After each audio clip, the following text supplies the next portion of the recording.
Taoiseach, today you take your first leaders' questions and your cabinet is mired in scandal. The two deputies at the centre of these scandals, former Minister Damien and current Minister Paschal Donohoe, reportedly received a round of applause for their efforts at last night's meeting of the Fine Gael Parliamentary Party. Last week, Damien was forced to resign as Minister because he lied on a housing planning application. Taoiseach, there are tens of thousands of people who were not able to build a one-off home because, unlike Deputy they were honest in filling out their forms. But he believed that those rules did not apply to him. And now, Minister Paschal Donohoe is embroiled in controversy for flouting election donation rules. There has been a concerted attempt by the Minister to trivialise the matter as an administrative error, but you and I know that it's far more serious than that. The truth is that in the 2016 general election, Minister Donohoe received a political donation from a businessman that he failed to declare and which was above the amount allowable by law. The businessman who provided the donation of postering service, Michael Stone, at that time headed the Construction Industry Federation, the organisation that represents developers. Mr Stone was subsequently appointed by Fine Gael to the Land Development Agency outside of the normal process. So this demonstrates again how your politics works in Ireland. A cosy club culture that sees Fine Gael ministers slip seamlessly out of government and into roles as financial lobbyists, that allows vulture funds to run amok, that sees housing policy written for big developers and corporate landlords. Despite his best efforts, Minister Donohoe cannot escape the fact that he broke the rules by receiving this donation. And that is why he failed to correct his election return when the matter was brought to his attention as long ago as 2017.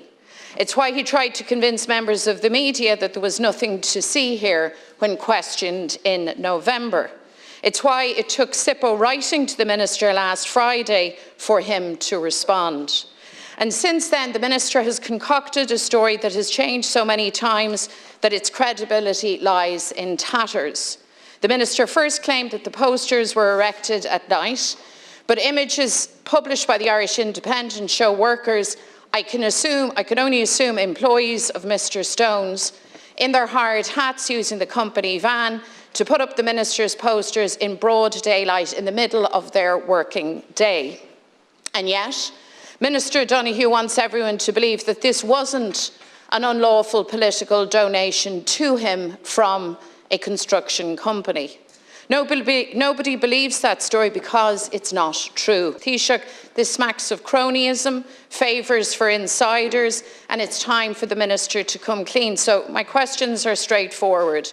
Taoiseach, what involvement has Mr Stone had in any other Fine Gael election campaigns, in any other campaigns for Paschal Donohoe? Can you explain why Mr Stone was appointed by Fine Gael to the Land Development Agency outside of the normal processes? When did you first learn of this donation? Was it brought to your attention in November when the media first started asking questions? And do you accept, Taoiseach, that Minister Donohoe broke the rules when he received this donation? Taoiseach Fáilte Rash. Deputy McDonald, I believe Paschal Donohoe. I believe he's a man of integrity and a man of the highest standards. And he's somebody who I've known for a very long time. And I believe he's somebody who we can trust and somebody who I believe. And I think deep down everyone in this House knows that Paschal is a man of integrity and somebody who tells the truth. What happened here is that 6 years ago, a businessman who's a supporter of his paid 6 people less than €200 each to put up and take down posters. There was also the issue of a loan of a company van, and the value of that was below the limit, above which you must declare it as a donation. He didn't know the full facts. He only knew the full facts himself until recently. And when he did know the full facts, he amended his return. as he explained on Sunday. He accepts that he should have done this much sooner, and he does concede a mistake in that regard and has apologised for it. We have a system of accountability when it comes to the Electoral Act and the Ethics Act here in Ireland, and it is now up to the Standards Commission to examine this complaint. It's not for us to make definitive judgments. We have the Standards Commission to do that, and they will look at it impartially and make a decision. This ultimately is a political chamber, a political place. We all know how votes will fall if there is a vote. That's why we have an independent commission, a Standards Commission, to take it out of the political cut and thrust. And that body will look at the information independently, and they will decide whether or not to carry out a preliminary inquiry. They haven't even decided that yet. And if they do decide to carry out a preliminary inquiry, that will happen. And only at that point will they decide whether it's appropriate to have a full investigation at all. And I think it is important that we respect the ethics legislation that we voted through in this House and allow the Standards Commission to do its work free from political interference, whether it's from government or from opposition. And I think, Deputy, it's wrong to cast aspersions on Michael Stone. I don't know Michael Stone. I have met him. He's the chairman of the North East Inner City Task Force.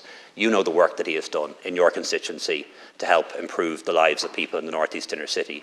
And you know he does that without claiming any expenses or any salary or financial reward. You also know that he served on the board of the Land Development Agency and didn't take any expenses, didn't claim the allowance that could have been given to him, because he is genuinely somebody who wants to make the country a better place and believes in his community and wants to contribute. And that's why he's a supporter of Paschal Donohoe, and no other reason, Deputy. You asked a question specifically of me. I only heard about this in the last couple of days. Couldn't tell you for sure whether it was Friday or Saturday, but only in the last couple of days. I had no prior knowledge of it before that point. The other questions that you ask, I think you'd have to ask to Minister Donohoe later today, and he is willing to answer questions. Taoiseach, I'm not casting aspersions on anyone. I'm simply asking the logical, reasonable questions that arise from the recent turn of events. And the story, as told by Minister Donohoe, lacks any credibility whatsoever. The facts, as they have so far been established, are that this businessman, Mr. Stone, made this donation to the election campaign of Paschal Donohoe. The fact is that this donation was not declared. The fact is that it is only years and years later, when confronted with the letter from SIPO, that the Minister moves to clarify any matter. And I asked you what I think are reasonable questions as Head of Government and indeed the Leader of Fine Gael. Have you asked Minister Donohoe whether or not Mr. Stone had any involvement in any other of his election campaigns, including the 2020 election campaign? Did he assist with postering services then? And can I ask you again, Taoiseach, what is your view of a minister that flouts rules and laws like these? Taoiseach. My view is that we should allow the Standards Commission to decide whether or not an investigation is appropriate, and we should allow the Standards Commission to make a determination as to whether or not the rules were broken. This is a political chamber. We all know how this plays out. If we allow it to become a party political matter, it shouldn't be. We have ethics legislation, we have standards legislation. It's set up to be independent of this place, and that body should be allowed to do its work, in my view, and we shouldn't be so quick to rush to conclusions in that regard. I don't know all the details of Mr. Stone's support for Paschal Donohoe down the years. I think I recall him saying to me that he didn't help with the postering in 2020, but I don't know that for sure. But he is a supporter, and I'm sure any donations that have been made since then were declared if they were above the limit. But Deputy, there's a not dissimilar situation here in relation to a donation that you accepted, a €1,000 donation that you accepted from John Dowdall, your friend, somebody who would have been one of your cronies. On your declaration, Deputy, lodged in 2021, you claimed it was a personal donation to you. It has since been claimed by Deputy O'Reilly and by you and by others that it was a donation to Sinn Féin. Do you not now need to correct that declaration? Was it a donation to you, which you took and spent, was it a donation to your party? There is a difference, Deputy. And I don't know if there's a simple complaint in about this, but somebody might consider doing that, because you've questions to answer in that regard too. Now, Fáilte Rash.